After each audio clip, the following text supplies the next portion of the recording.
Kepala sekolah Park dengan cincin berlian mencoloknya memanggil Kim Min-se ke atas panggung di depan ratusan siswa.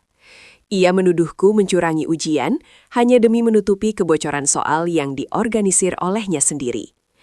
Bau parfum mahal Tuan Park terasa menusuk, seolah kemewahan itu bau kebusukan. Aku tidak akan menerima malu ini. Dia harus membayar. Sebelum kita masuk ke ceritanya, jangan lupa subscribe, tinggalkan like, dan ketik kotamu di kolom komentar. Ini adalah kisah tentang bagaimana satu cincin berlian akhirnya mengungkap kebenaran paling busuk di sekolah elit Sewon. Loteng kecil yang ditempati Kim Min-se selalu terasa pengap, bahkan di tengah malam yang dingin sekalipun. Ia menumpuk buku-buku tebal yang lusuh di samping bantalnya, mencatat setiap rumus fisika dan sejarah dunia yang dibutuhkan. Beasiswa penuh ke Universitas Nasional Seoul adalah satu-satunya tujuan hidupnya. Sebuah tiket emas untuk keluar dari kemiskinan. Min-se tahu persis bahwa Sewon High School, sekolah elit di mana ia adalah satu-satunya siswa beasiswa, hanyalah jalan yang harus ia tempuh dengan sangat hati-hati. Minggu itu hasil ujian semester diumumkan, dan Min-se mencapai skor yang hampir mustahil. Ia menduduki peringkat pertama mutlak, melampaui semua anak-anak konglomerat yang biasanya memborong nilai tertinggi. Namun, ada keanehan pada soal matematika, tepatnya di salah satu langkah pengerjaan yang sebenarnya tidak memengaruhi jawaban akhir. Itu adalah satu-satunya kesalahan minor yang ia buat. Sebuah detail sepele yang ia yakini benar, tetapi anehnya, persis sama dengan instruksi kuno yang beredar sebagai kunci bocoran tahun lalu. Min-se mengabaikannya, yakin bahwa keberhasilannya adalah murni hasil belajar tanpa tidur. Ia tidak menyadari bahwa keanehan kecil itulah yang akan digunakan sebagai tali jerat untuk menjatuhkannya. Pagi berikutnya, saat semua siswa berkumpul di auditorium besar sekolah, Min-se merasakan hawa dingin yang menusuk tulang. Lampu-lampu sorot yang mahal menerangi podium marmer, membuat suasana terasa lebih seperti ruang sidang daripada apel sekolah biasa. Kepala sekolah Park Tae-jun melangkah ke atas podium, mengenakan setelan sutra abu-abu yang dijahit khusus. Di jari manis tangan kanannya, berlian besar berkilauan, memantulkan cahaya dari lampu panggung dengan kesombongan yang mencolok. KS Park tidak langsung berbicara mengenai nilai-nilai terbaik, melainkan mulai memuji integritas akademik Sewon yang sudah dibangun susah payah. Suara beratnya memantul dan bergema dalam keheningan auditorium yang terlalu besar itu, menciptakan rasa terisolasi yang menekan. Ia kemudian memanggil nama Min-se, mengundangnya maju ke depan semua mata yang menghakimi. Min-se berjalan ke panggung dengan langkah mantap, meskipun ia merasa lututnya mulai lemas. Ia berdiri di bawah sorotan lampu, berhadapan langsung dengan senyum tipis KS Park yang sama sekali tidak hangat. Kim Min-se adalah siswa yang sangat brilian, ujar KS Park, mengayunkan mikrofon yang ia pegang dengan jari yang mengenakan cincin berlian itu. Namun, bahkan kecemerlangan yang luar biasa pun harus tunduk pada aturan kejujuran. KS Park melambaikan selembar kertas hasil ujian Min-se yang sudah dicetak besar-besar. Ia menunjuk pada langkah minor yang janggal itu, langkah yang dianggapnya sebagai bukti tak terbantahkan. Ia menjelaskan bahwa pola langkah itu, yang diklaimnya sebagai pola kuno dari kunci jawaban yang bocor bertahun-tahun lalu, sama sekali tidak logis secara matematika, tetapi diulang sempurna oleh Min-se. Kami tidak menoleransi kecurangan di sini, apalagi yang dilakukan oleh siswa yang kami banggakan dan biayai. Lanjut KS Park dengan suara yang meninggi, sengaja membuat setiap kata terdengar. Min-se telah mencemarkan nama baik sekolah ini dan mencuri kesempatan yang seharusnya menjadi milik mereka yang berjuang keras secara jujur. KS Park lalu menjentikan kertas itu ke udara, membiarkannya melayang turun ke lantai marmer di sebelah kaki Min-se. Kilauan dari cincin berlian itu seolah mengejek penderitaan Min-se yang kini menjadi tontonan massal. Ia kemudian mengumumkan keputusan yang sudah bulat, tanpa ada kesempatan untuk membela diri. Min-se diskors selama 2 minggu, dan beasiswa penuhnya otomatis dibekukan sampai ada investigasi internal lebih lanjut. Seluruh auditorium senyap, tidak ada satupun siswa yang berani bersuara, hanya suara AC yang mendesis dingin. Min-se menatap lurus ke mata KS Park. Api mulai berkobar di balik ketenangan wajahnya. Ia tahu ia tidak mencuri kunci jawaban, tetapi jika ia tidak mencuri, lantas mengapa pola yang persis sama itu muncul dalam jawabannya? Sistem yang menjeratnya ini sangat kotor. KS Park menatap Minso dengan tatapan yang sinis, sebuah campuran kepuasan dan peringatan yang tajam. Minso berbalik meninggalkan podium, tidak lagi merasakan malu, tetapi tekad yang membakar untuk membersihkan namanya. Ia harus menemukan mengapa pola aneh itu bisa sama persis dengan kunci bocoran, meski ia mempelajarinya murni dari buku teks. Ia akan membuktikan bahwa ia bukan korban kecurangan, melainkan korban dari sebuah kebohongan yang diatur. Kim Min-soo dituduh mencuri jawaban dan mencemarkan nama baik sekolah elit yang berujung pada pembekuan beasiswa dan skorsing yang memalukan di hadapan seluruh siswa. Kepala sekolah Park Tae-jun menggunakan pola jawaban aneh yang dibuat Min-soo sebagai bukti untuk mempermalukannya, sambil memamerkan cincin berlian mawahnya di podium. Min-soo tahu ia harus menyelidiki mengapa jawabannya identik dengan pola curang yang dibicarakan kepala sekolah. Kegelapan loteng rumahnya terasa jauh lebih dingin daripada gema auditorium Sewon-hai. Min-soo tidak bisa tidur. Beasiswa itu bukan hanya tiket ke universitas. Beasiswa itu adalah pertanggungjawaban atas setiap jam yang dihabiskan di depan buku-buku yang robek dan setiap sen yang dihemat ibunya. Tuduhan KS Park telah membekukan tidak hanya dana itu, tetapi juga martabatnya. Ia mengambil kembali lembaran-lembaran ujian yang ia tinggalkan di lokernya, bukan karena takut ditahan, tetapi karena mereka adalah satu-satunya barang bukti yang ia miliki. Min-soo menyebar kertas-kertasnya di atas meja kecilnya di bawah cahaya lampu neon yang berkedip, membandingkan pola jawaban matematika yang sangat spesifik yang dituduhkan padanya. Jawaban itu benar. Secara akademis, itu adalah solusi paling efisien. Tetapi KS Park menyebutnya pola yang direplikasi, pola yang identik dengan kebocoran 3 tahun lalu. Min-soo tidak menyalin kunci jawaban, tetapi mengapa ia bisa sampai pada pola yang sama dengan kecurangan masa lalu? Kecurigaannya beralih dari hipotesis kebocoran yang disengaja menjadi kebocoran yang dipaksakan. Pola itu harusnya terlalu spesifik untuk kebetulan belaka. Jika bukan siswa yang mencuri kunci jawaban, maka kunci jawaban itu sendiri yang sengaja dibuat berdasarkan pola tertentu untuk memastikan hanya mereka yang tahu polanya yang bisa menjawab dengan benar. Min-soo tahu ia harus melihat ujian geografi, subjek di mana perubahannya sangat drastis di kelas atas. Dengan menggunakan kartu identitas lama dan memanfaatkan waktu pergantian shift penjaga malam yang ia pelajari dari kebiasaan ayahnya yang bekerja shift, ia menyelinap kembali ke area penyimpanan dokumen lama Sewon, sebuah ruang di bawah tangga yang penuh dengan rak-rak kawat dan tumpukan kertas daur ulang berdebu. Udara di sana lembab dan berbau kertas basi. Ia harus mencari setidaknya 1 lembar jawaban dari siswa kelas elit. Min-soo mengabaikan ribuan tumpukan kertas biasa, fokus mencari kotak yang ditandai arsip semester ganjil 2024 kelas A. Dibutuhkan waktu hampir 1 jam, sambil menahan napas agar tidak terdeteksi oleh suara gesekan kertas yang ia timbulkan. Akhirnya, di tumpukan paling bawah, ia menemukan 2 bundel ujian esai geografi yang sepertinya terpisah dari yang lain. Bundel itu milik 20 siswa teratas, termasuk nama yang ia cari, Lee Si-woo.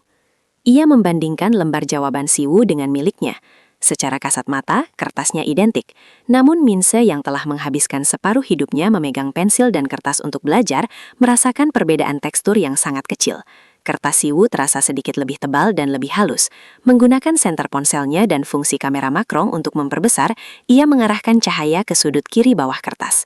Hampir tak terlihat, tersembunyi di dalam serat kertas, ia menemukan apa yang ia cari. Watermark. Lembar ujian Min-soo memiliki logo pabrikan kertas standar yang digunakan sekolah untuk semua keperluan cetak. Lembar ujian milik Lee Si-woo dan semua lembar ujian dari bundel elit itu memiliki logo khusus yang sangat kecil, yang ia ingat pernah dilihat di kertas-kertas cetak untuk modul pelatihan khusus yang biasanya hanya digunakan oleh staf pengajar untuk seminar. Ini adalah bukti pertama. 2 jenis kertas ujian digunakan untuk ujian yang sama pada waktu yang sama. Mengapa? Jawabannya jelas. Salah satu versi disiapkan atau dipegang lebih awal dari yang lain, yang memungkinkan kebocoran internal. Fokus Min-soo kini beralih ke Lee Si-woo. Putra dari donatur utama sekolah, nilai-nilainya selama ini hanya biasa saja, namun tiba-tiba melonjak di geografi. Min-soo tahu, Si-woo selalu berjuang di mata pelajaran hafalan seperti itu. Min-soo mengumpulkan keberanian untuk kembali ke sekitar gerbang sekolah pada jam pulang. Ia tidak masuk, hanya berdiri di sudut kafe seberang jalan, mengamati. Ia melihat Siwoo keluar, tidak terlihat bangga atau lega seperti siswa yang mendapat nilai tinggi, melainkan tegang. Siwoo berjalan bersama temannya, Park Hyun-soo. "Ayahku sangat marah," kata Siwoo, suaranya sedikit meninggi. "Dia bilang jika skandal ini terus berlanjut, donasi kita bisa ditinjau ulang."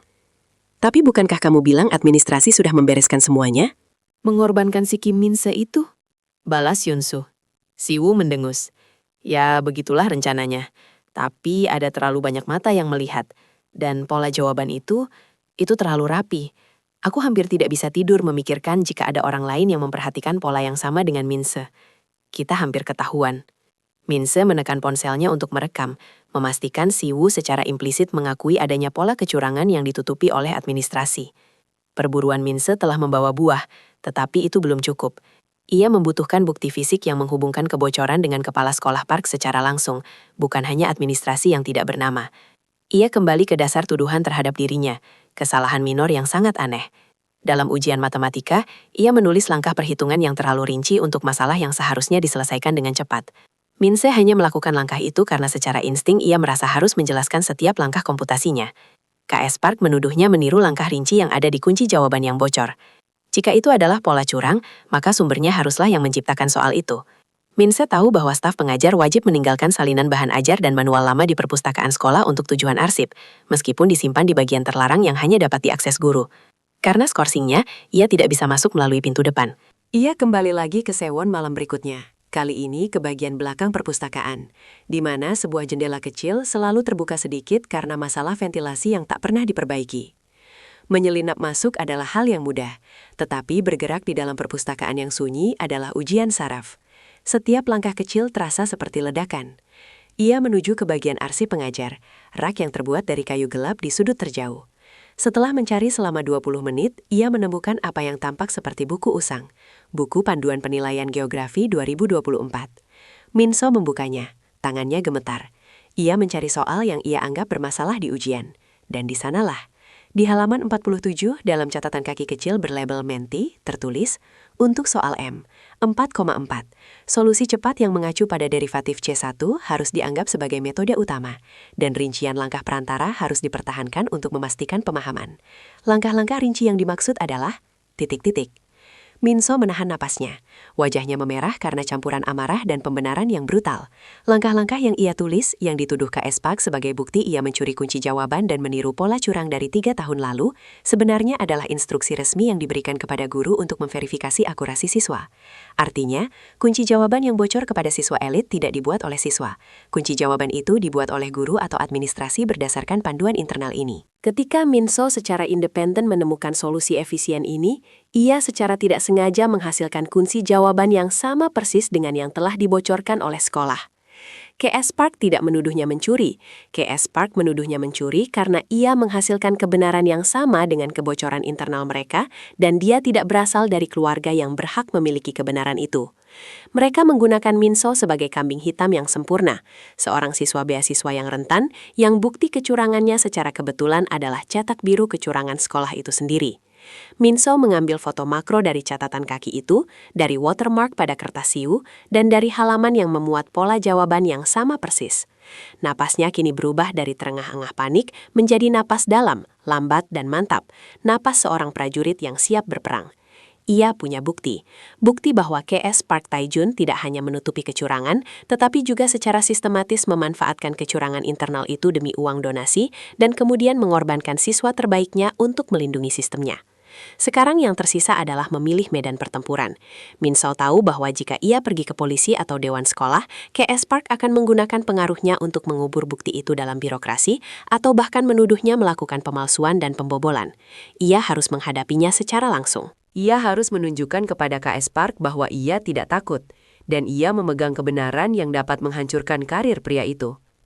Min-soo mengirim pesan singkat ke sekretaris KS Park, menggunakan nada formal dan resmi yang menuntut pertemuan pribadi segera mengenai bukti definitif mengenai insiden beasiswa. Ia harus menggunakan momentum itu, sebelum kepala sekolah Park menyadari bahwa bukan hanya kunci jawaban, tetapi keseluruhan sistem kerjanya yang telah ia retas. 2 kalimat rekap. Minso, suspended dan isolated, began a meticulous investigation into the flawed test results, discovering a difference in paper watermarks between her exam and those of the elite students. Her tenacity led her to an obscure teacher's manual, revealing that the error she supposedly copied was in fact an instruction note, proving the leak originated from the school administration itself. Satu kalimat cliffhanger.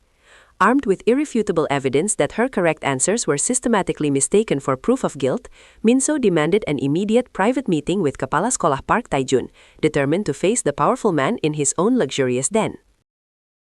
Minso menatap pantulan dirinya pada kaca etalase piala di lobi sekolah menengah atas Sewowon, mengenakan seragam yang terasa asing setelah seminggu skorsing. Ia bukan lagi siswa yang merangkak memohon kesempatan kedua. Kali ini, ia datang sebagai jaksa penuntut. Dengan buku panduan guru yang buram dan salinan lembar jawaban yang mencurigakan terselip rapi di tasnya, ia mengambil napas dalam-dalam. Napas yang kini terasa mantap dan terkontrol, jauh berbeda dari kepanikan di hari ia dipermalukan di auditorium. Kantor Kepala Sekolah Park Taijun berada di lantai tertinggi, sebuah sarang kemewahan yang sunyi dan terisolasi. Lantai karpet tebal mematikan setiap bunyi langkah, membuat kehadirannya terasa hampa. Udara di ruangan itu berbau kayu eboni dan parfum mahal yang menyesakan. Kepala Sekolah Park duduk di belakang meja mahoni besar yang mengkilap, tampak santai dan berkuasa dalam setelan sutra biru lautnya, cincin berlian yang mencolok di jari manisnya memantulkan cahaya lampu gantung kristal. "Minso, suatu kejutan melihatmu di sini," sapa K.S. Park. Suaranya dipoles dengan nada sinis. Ia sama sekali tidak mengalihkan perhatian dari berkas yang ia pegang. "Saya kira kamu sudah sibuk memikirkan masa depanmu yang terhambat." Minso berdiri tegak di seberang meja. "Saya datang bukan untuk meminta keringanan hukuman, Kepala Sekolah Park. Saya datang untuk membersihkan nama saya. Dan saya datang dengan buktinya." K.S. Park akhirnya mengangkat pandangannya. Matanya yang tajam menyipit, bibirnya membentuk senyum menghina yang sudah Minso kenal betul. "Bukti? Bukti apa, Minso? Bahwa kamu belajar terlalu keras hingga otakmu mulai membayangkan konspirasi? Saya sudah tunjukkan padamu polanya. Pola itu identik dengan kebocoran tahun lalu. Kamu hanya mengulang kesalahan lama." "Polanya benar," balas Minso. Suaranya tenang dan tegas, meski jantungnya berdebar kencang. "Tapi bukan saya yang mencurinya. Anda tahu persis, pola itu ada karena seseorang di sistem ini sengaja menanamnya." K.S. Park tertawa kecil. Suara tawa yang kering dan hampa. Ia menyandarkan punggungnya ke kursi kulitnya. "Duduklah, Minso. Jangan buang waktu saya dengan tuduhan konyol. Jika kamu ingin kembali ke sekolah, yang perlu kamu lakukan hanyalah menandatangani surat pengakuan dan menjalani konseling. Itu penawaran terakhir saya." Minso menolak tawaran duduknya. Ia mengeluarkan 2 lembar kertas dari tasnya. Satu adalah salinan lembar jawaban Siwu, dan yang satunya lagi adalah salinan buram dari buku panduan guru yang ia dapatkan dengan susah payah. "Mari kita bahas soal esai geografi Kepala Sekolah Park. Soal yang Anda gunakan untuk menjebak saya. Anda bilang soal itu sangat unik dan sangat spesifik hingga hanya pencuri yang bisa mendapatkan jawaban sempurna." Minso mulai menjelaskan, tangannya menunjuk ke kertas. "Saya memang mendapatkan nilai sempurna, sama seperti Siwu dan beberapa siswa lain di kelas elit. Tetapi ada satu hal aneh yang Anda jadikan dasar skorsing saya. Kesalahan minor pada struktur argumentasi saya," lanjut Minse. "Anda menuduh saya ceroboh saat menyalin." K.S. Park menghela napas. Gesturnya menunjukkan kebosanan mendalam. "Ya, itu menunjukkan kamu menyalin dan gagal memahami konteksnya. Apa intinya?" "Intinya adalah, kesalahan minor itu yang berupa instruksi tata bahasa sangat spesifik mengenai penulisan subjek pembahasan di paragraf kedua, bukanlah kesalahan seorang siswa." Minse meletakkan buku panduan guru yang buram. "Itu adalah instruksi internal yang diberikan kepada guru mata pelajaran. Instruksi yang hanya muncul di halaman ketiga buku panduan guru edisi revisi terbaru ini, yang seharusnya tidak pernah dilihat oleh siswa." Tangan K.S. Park yang tadinya bertumpu santai di sandaran tangan, kini menedang. Ia melihat ke buku panduan itu. Meski hanya sekilas, ada kerutan samar di keningnya. Minse memanfaatkan momen itu. "Anda membuat saya terlihat seperti pencuri, ketika faktanya, pola yang Anda gunakan sebagai bukti penipuan adalah pola instruksi internal yang bocor dari administrasi sekolah, mungkin dari ruang cetak, mungkin dari email guru, atau bahkan dari kantor Anda sendiri." Ia beralih ke bukti kedua, lembar jawaban. "Lihat ini, Siwu, nilainya sempurna." Tapi perhatikan baik-baik watermark di belakang kertasnya. Ini adalah kertas ujian batch pertama yang dicetak 2 minggu sebelum ujian. kertas khusus yang biasanya digunakan untuk preview oleh dewan sekolah. Sementara lembar jawaban saya dan lembar jawaban mayoritas siswa menggunakan kertas batch kedua. Perbedaan tinta dan jenis kertasnya sangat halus, tapi jelas ada. Minse menatap lurus ke mata KS Park tanpa gentar. Anda membocorkan soal kepada keluarga donatur dengan dalih preview menggunakan kertas batch pertama. Kemudian Anda mengorbankan saya yang secara murni kebetulan mendapatkan pola jawaban yang sama dengan pola kebocoran itu, demi menutupi jejak kebocoran sistemik yang Anda kelola. Ruangan mewah itu terasa menekan. Keheningan yang terjadi setelah rentetan kalimat Minse terasa memekakan telinga. Hanya diselingi desis pendingin udara. KS Park tidak lagi tersenyum. Wajahnya mengeras, ekspresi yang menunjukkan kemarahan terpendam dan ketidakpercayaan bahwa seorang gadis miskin berani menusuknya dengan fakta yang begitu akurat. KS Park membungkuk sedikit. Suaranya kini rendah, berbahaya. Minse, kamu telah masuk terlalu jauh. Kamu pintar, sangat pintar. Tapi kamu tidak mengerti bagaimana dunia ini bekerja. Kamu pikir kamu menyerang satu orang guru. Tidak, kamu menyerang yayasan. Kamu menyerang keluarga-keluarga yang menopang sekolah ini. Ia mengangkat tangan kanannya, dan dengan gerakan dramatis yang menarik perhatian, ia melepaskan cincin berlian besar dari jarinya. Ada bunyi jentikan keras saat berlian itu mendarat di permukaan mahoni meja, tepat di samping salinan buram buku panduan guru. Kilauan dingin berlian itu seolah menyerap semua cahaya di ruangan. "Kamu benar," kata KS Park, mengakui tanpa mengakui, matanya tidak berkedip. "Mungkin ada kesalahan administrasi. Sistem ini rumit. Tapi kamu tidak perlu menjadi pahlawan. Para dewa tidak suka pahlawan yang mengganggu ketertiban. Kamu ingin beasiswa? Beasiswa itu hanya uang receh." Ia mendorong cincin itu sedikit ke arah Minse. "Ambil ini, dan katakan berapa yang kamu inginkan. Bukan hanya untuk biaya kuliah, tapi untuk jaminan hidupmu di Amerika atau Eropa. Uang ini akan membersihkan masa lalumu yang miskin dan menjamin masa depan yang bahkan tidak pernah kamu impikan. Anggap saja ini kompensasi atas kesalahan administrasi. Yang perlu kamu lakukan hanyalah pergi. Ambil bukti sampahmu itu, lupakan semuanya, dan jangan pernah bicara lagi tentang Sewon." Tawaran itu sangat besar, sangat menggiurkan. Untuk sepersekian detik, Minse merasakan tarikan gravitasi kekayaan yang ditawarkan. Ia bisa menyelesaikan masalah keluarganya, mengobati ibunya, dan menyingkirkan semua beban finansial dalam satu jentikan jari. Napasnya tercekat, tetapi ia segera menenangkan dirinya. Minse melihat pada cincin berlian itu. Itu bukan sekadar perhiasan. Itu adalah simbol dari segala sesuatu yang korup dan menjijikan yang ia lawan. "Terima kasih atas tawarannya, Kepala Sekolah Park," kata Minse. Suaranya bergetar sedikit karena emosi yang tertahan, namun tekadnya baja. "Tapi saya tidak bisa membersihkan nama saya dengan uang kotor. Saya tidak ingin masa depan yang dibangun di atas kebohongan dan penyuapan." KS Park meluruskan punggungnya. Wajahnya kembali dihinggapi kemarahan murni. "Kamu bodoh. Kamu naif. Kamu menghancurkan dirimu sendiri, Minse. Kamu pikir media atau polisi peduli pada keadilanmu? Mereka hanya peduli pada siapa yang lebih kuat, dan kamu tidak kuat." Minse menggeleng. "Mungkin saya tidak sekuat Anda, tetapi kebenaran lebih kuat daripada cincin ini." Ia perlahan menarik ponselnya dari saku, mengabaikan tatapan mata KS Park yang kini berubah menjadi ancaman. Dengan gerakan cepat dan presisi, ia mengarahkan lensa kameranya. Ia tidak mengarahkan ke KS Park, tetapi ke meja. Ia memastikan watermark pada lembar jawaban, pola instruksi guru, dan yang paling penting, cincin berlian yang berkilauan itu, semuanya tertangkap dalam satu bingkai. "Apa yang kamu lakukan?" bentak KS Park. Ia melompat setengah berdiri, tangannya bergerak cepat untuk meraih bukti di meja. Klik. Lensa kamera ponsel Minse menangkap gambar makro tersebut. Kilatan lampu kilat kecil memantul sebentar pada faset berlian yang dingin. Bukti visual yang tak terbantahkan. Kekayaan korup bersanding dengan dokumen kebocoran sistemik. KS Park membeku. Ia tahu konsekuensi dari gambar itu. Minsao mengangkat pandangannya dari ponsel, menyimpannya kembali ke saku. Bukti ini tidak hanya menjelaskan bagaimana sistem Anda menipu Kepala Sekolah Park. Bukti ini menjelaskan mengapa cincin Anda adalah watermark yang akan diingat publik. "Kamu tidak akan pernah bisa keluar dari ruangan ini dengan bukti itu," ancam KS Park, kini benar-benar berdiri, menjulang di balik meja mahoni besarnya. "Kamu tidak tahu dengan siapa kamu bermain. Aku bisa membuatmu menghilang. Aku bisa memastikan tidak ada universitas di negara ini yang mau menerima sampah sepertimu. Apakah kamu ingin beasiswa yang bersih? Bagus, nikmati bersihnya masa depanmu di pabrik.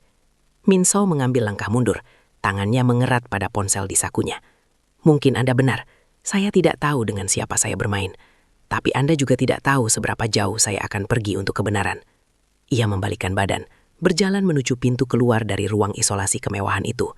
Saat tangannya mencapai kenop pintu, KS Park mengeluarkan teriakan yang nyaris tidak terkontrol. Jika foto itu muncul, kamu tidak hanya menghancurkan karirku, kamu menghancurkan dirimu dan semua kesempatanmu. Ini bukan film drama, Minso. Ini kenyataan. Dan kenyataan punya harga yang jauh lebih mahal daripada uang. Minso tidak menjawab. Ia hanya membuka pintu dan melangkah keluar, meninggalkan KS Park yang marah dan gelisah di balik meja besarnya. Ia baru saja menolak kekayaan besar demi sebuah prinsip yang tak ternilai. Tetapi ia tahu, KS Park tidak akan membiarkan foto itu tersebar begitu saja. Saat ia berjalan menyusuri koridor kosong, ponsel di sakunya bergetar sekali. Notifikasi dari nomor tak dikenal yang masuk. Minso membuka pesan itu. Isinya hanya 2 kata, tetapi cukup untuk menghentikan langkahnya dan membekukan darahnya di tempat. Ibumu sakit. Minso berhasil menolak suap dari kepala sekolah Park, menukarnya dengan foto makro yang menghubungkan cincin berlian mewah itu dengan bukti kebocoran soal ujian internal, menegaskan penolakan kerasnya terhadap korupsi sistemik. Meskipun ia telah mengunci bukti visual paling penting atas kebobrokan kepala sekolah Park, ia meninggalkan ruangan dengan ancaman nyata bahwa karir dan kehidupannya akan dihancurkan.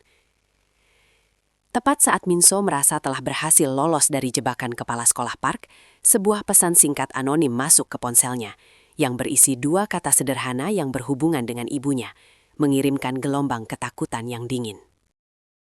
Udara malam terasa dingin dan menusuk.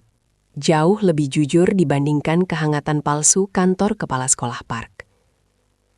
Minso berlari menuruni tangga marmer sewon, tas ranselnya yang lusuh membebani punggungnya, tetapi beban di hatinya sedikit terangkat.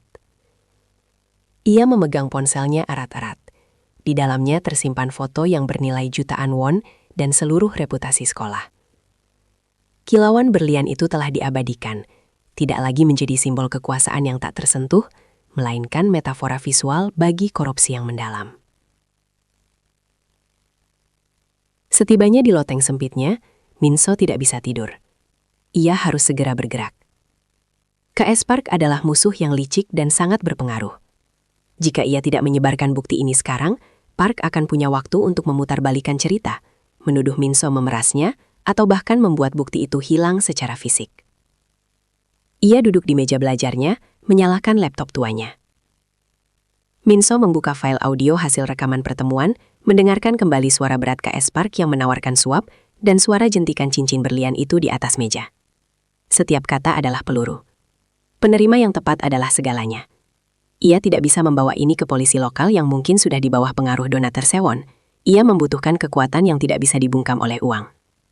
Ia memilih Chonji Ilbo, surat kabar investigasi pendidikan yang dikenal karena keberaniannya membongkar skandal Chaebol dan sekolah elit. Minso membuat paket digital yang komprehensif. Pertama, foto makro beresolusi tinggi. Cincin berlian mencolok itu berhadapan langsung dengan potongan halaman buku panduan guru yang membuktikan pola kebocoran. Kedua, transkrip rapi dari percakapan mereka, lengkap dengan penawaran suap. Ketiga, analisisnya mengenai watermark yang berbeda pada lembar jawaban geografi, menunjukkan adanya 2 set ujian yang berbeda. Ia memastikan semua data sudah dianonimkan, menggunakan jaringan VPN untuk mengirimkannya melalui alamat email sekali pakai. Minseo menekan tombol kirim. Tindakan ini terasa final, sebuah pengiriman yang menentukan nasibnya sendiri dan reputasi sekolah elit tersebut. Setelah itu, yang tersisa hanyalah menunggu. Keheningan yang terjadi setelah ia mengirim file itu adalah keheningan yang paling memekakkan yang pernah ia rasakan. Seolah-olah ia telah melempar batu besar ke dalam danau dan kini menunggu gelombang pasang. 2 hari pertama adalah penyiksaan. Hidup Minseo terasa normal secara eksternal. Ia tetap di rumah, membaca buku, mencoba fokus pada revisi. Tetapi pandangannya terus-menerus kembali ke layar ponsel, menyegarkan halaman berita Chonji Ilbo. Tidak ada apa-apa. Apakah emailnya hilang? Apakah wartawan menganggapnya terlalu gila? Apakah KS Park sudah berhasil membungkam media? Tepat di pagi hari ketiga, Saat Min Seo sedang mencoba memasak ramen yang sudah menjadi makanan pokoknya selama masa skorsing, teleponnya berdering dengan pemberitahuan berita yang bertubi-tubi. Judulnya terpampang besar, menggunakan bahasa yang tajam dan tak kenal ampun. Cincin berlian dan jaringan kecurangan. Kepala sekolah Sewon High diduga menjual soal ujian demi donasi. Min Seo menjatuhkan sumpitnya. Seluruh halaman depan didominasi oleh foto yang ia ambil. Kilau dingin berlian itu, simbol keserakahan, kini menjadi wajah skandal. Narasi Cheonji Ilbo sangat eksplosif. Mereka tidak hanya melaporkan kebocoran soal. Mereka fokus pada bagaimana Min Seo, seorang siswa penerima beasiswa, dijadikan kambing hitam untuk melindungi putra donatur kelas kakap. Mereka memainkan kontras sosial ini dengan intensitas drakon yang sesungguhnya.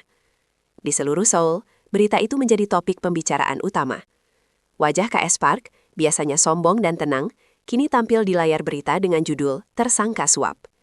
Wartawan memadati gerbang Sewon High School. Pihak sekolah, awalnya terkejut, mencoba melakukan serangan balik. Juru bicara sekolah mengeluarkan pernyataan yang tergesa-gesa, menuduh artikel tersebut sebagai fitnah yang tidak berdasar, dan mengklaim Min Seo sakit hati setelah diskors karena kecurangan yang sah. Mereka menyebut foto cincin dan bukti audio sebagai manipulasi digital. Namun, bukti yang disajikan Cheonji Ilbo terlalu spesifik untuk disangkal. Ketika mereka mempublikasikan perbandingan visual antara watermark pada lembar jawaban Min Seo dan lembar jawaban siswa elit, dan ketika Kementerian Pendidikan Tinggi mengumumkan bahwa mereka akan meluncurkan penyelidikan penuh terhadap administrasi Sewon, pertahanan KS Park runtuh. Para donatur yang sebelumnya setia kini mulai panik.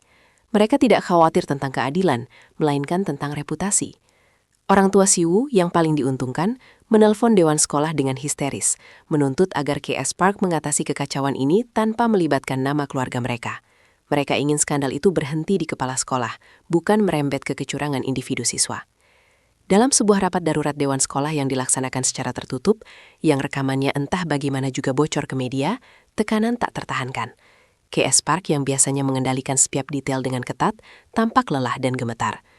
Ini semua salah Kim Min Seo, dia merusak reputasi sekolah, teriaknya. Suaranya terdengar pecah melalui rekaman yang samar-samar. Salah satu anggota dewan, seorang profesor senior yang sebelumnya bungkam, membalas dengan dingin. Park Tae-jun, cincin berlianmu berbicara lebih keras daripada semua pernyataan pers yang bisa kita keluarkan. Anda membahayakan akreditasi kita. Jika Moe menemukan bahwa Anda menjual soal demi keuntungan donasi, Sewon akan tamat. Tak lama kemudian, berita terbaru muncul. KS Park Tae-jun mengundurkan diri demi kebaikan sekolah. Istilah mengundurkan diri adalah eufemisme yang sopan untuk pemecatan yang memalukan. Dalam siaran persnya, KS Park hanya menyebutkan alasan kesehatan, tetapi foto cincin berlian itu tetap menjadi wallpaper mental publik.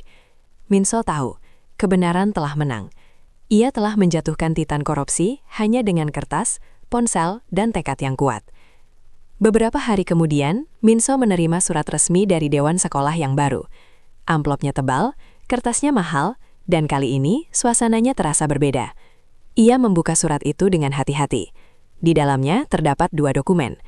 Yang pertama adalah pemberitahuan resmi bahwa penyelidikan internal dan eksternal telah membersihkan namanya dari semua tuduhan kecurangan akademik. Beasiswanya diaktifkan kembali secara penuh, termasuk pembayaran tunjangan yang sempat tertunda selama masa skorsing. Dokumen kedua adalah surat permohonan maaf formal.